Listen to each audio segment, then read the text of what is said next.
নেতা ছত্রছায়ার মধ্যে দিয়ে, যার নেতৃত্বের মধ্যে দিয়ে আমরা তৃণমূল কংগ্রেসের লড়াইকে এগিয়ে নিয়ে যেতে পারছি।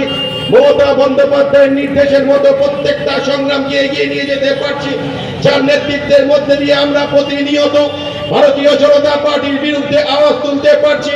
আমাদের সকলের নেতা সুমিত চ্যাটার্জি টিঙ্কাইদা সেই নেতৃত্বের মধ্যে দিয়ে কিন্তু আমাদের সেই লড়াইটা চলছে।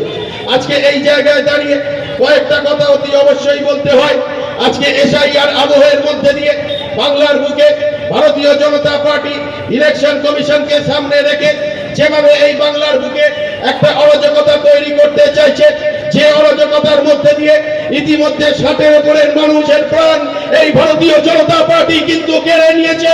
বাংলার মানুষ প্রতিটা সময় হিসাব করে বুঝে নেবে ভারতীয় জনতা পার্টির কাছ থেকে ইলেকশন কমিশন যেভাবে প্রাণগুলোকে কেড়ে নিচ্ছে। একটা মানুষ মারার সরকার, একটা জল্লাদ সরকার এই ভারতবর্ষের বুকে যতবার 2014 পরবর্তী ক্ষমতায় এসেছে ততবার মানুষকে হেনস্থা, মানুষকে বিভ্রান্ত, মানুষকে শুধুমাত্র লাইন লাইন আর লাইনে দাঁড় করিয়ে রেখে তারা মতলবটা দখল করে বসে আছে, আর সেই লাইনে দাঁড়িয়ে মানুষ প্রাণ হারাচ্ছে। এই হচ্ছে ভারতীয় জনতা পার্টি। এই ভারতীয় জনতা পার্টি বিভিন্ন জায়গায় মঞ্চ বেঁধে তারা তাদের বক্তব্য রাখে। আমি বলি, একটা মানুষ মারার সরকার, যে মানুষ মারার সরকারটা এসআইআর এর মধ্যে দিয়ে এতগুলো মানুষের প্রাণকে কেড়ে নিয়েছে। প্রতিবাদের আওয়াজ, প্রতিবাদের ভাষা, সংগ্রামের আন্দোলন, সংগ্রামের ভাষা, প্রতিবাদের জায়গায় যদি কেউ থাকে তার নাম তৃণমূল কংগ্রেস, মমতা বন্দ্যোপাধ্যায়, অভিষেক বন্দ্যোপাধ্যায়, আর জনবল্লভপুর কেন্দ্রে সুমিত চ্যাটার্জির টিঙ্কাইদার নেতৃত্বে লড়াই প্রতিনিয়ত চলছে, প্রতিনিয়ত চলবে। আমরা 1 ইঞ্চি জমি এই জনবল্লভপুরের মাটিতে আমরা ছাড়বো না, পরিষ্কার ভাবে বলতে চাই। লড়াইটা আজকে সেই জায়গায়, সংগ্রামটা আজকে সেই জায়গায় যে সমস্ত মানুষরা আজকে এখানে এসে আজকে এই উপহার নিচ্ছেন।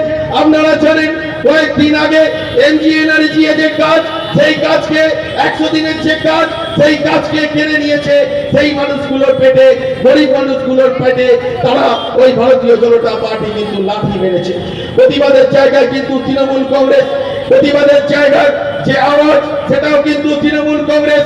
মমতা বন্দ্যোপাধ্যায় যখন 100 দিনের কাজের প্রতিবাদে রাস্তা জুড়ে, গোটা রাজপথ জুড়ে, গোটা কলকাতা জুড়ে যখন তৃণমূল কংগ্রেস আওয়াজ তুলছে সমস্ত মানুষের জন্য, খেটে খাওয়া মেহনতি মানুষের জন্য, গরিব মানুষের জন্য, মমতা বন্দ্যোপাধ্যায় যখন লড়াই চালাচ্ছে, মমতা বন্দ্যোপাধ্যায়ের গভর্নমেন্ট এই মামাটি মানুষের সরকার সেই 100 দিনের কাজের টাকা সেই মানুষগুলোকে দিয়েছে।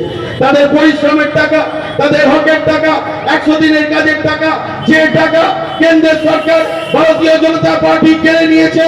যারা আটকে দিয়েছে, যারা টাকা দেয়নি, যারা কাজ বন্ধ করে দিয়েছে, 2026-এ দাঁড়িয়ে এই বাংলা প্রতিটা মুহূর্তে তাদেরকে চোখ দিয়ে প্রমাণ করে দেবে যে এই বাংলার মাটিতে ভারতীয় জনতা পার্টির কোনো জায়গা নেই।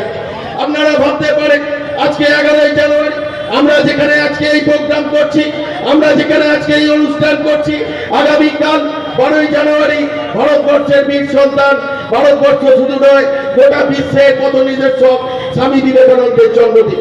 সেই স্বামীজিকে ভারতীয় জনতা পার্টি অপমান করে, সেই স্বামীজিকে ভারতীয় জনতা পার্টি এই রাজ্যের সভাপতি, তৎকালীন সভাপতি, সে বলে বামপন্থী প্রোডাক্ট। প্রতিনিয়ত এই বাংলার বুকে সমস্ত মনীষীদেরকে অপমান করে যাচ্ছে এই ভারতীয় জনতা পার্টি। কোথায় রামমোহন থেকে শুরু করে, বিদ্যাসাগর থেকে শুরু করে, কবিগুরু রবীন্দ্রনাথ ঠাকুর থেকে শুরু করে বাংলার প্রত্যেকটি মনীষীকে অপমান করছে। আজকে প্রতিবাদের জায়গা, বাংলার অস্মিতা, বাংলার জাতিসত্তাকে এই ভারতীয় জনতা পার্টি প্রশ্ন চিহ্নে দাঁড় করিয়ে দিচ্ছে। বাংলায় কথা বললে ভারতীয় জনতা পার্টি বাইরের স্টেটগুলোতে মারধর করছে, সেখানকার মাইন্ড নেবার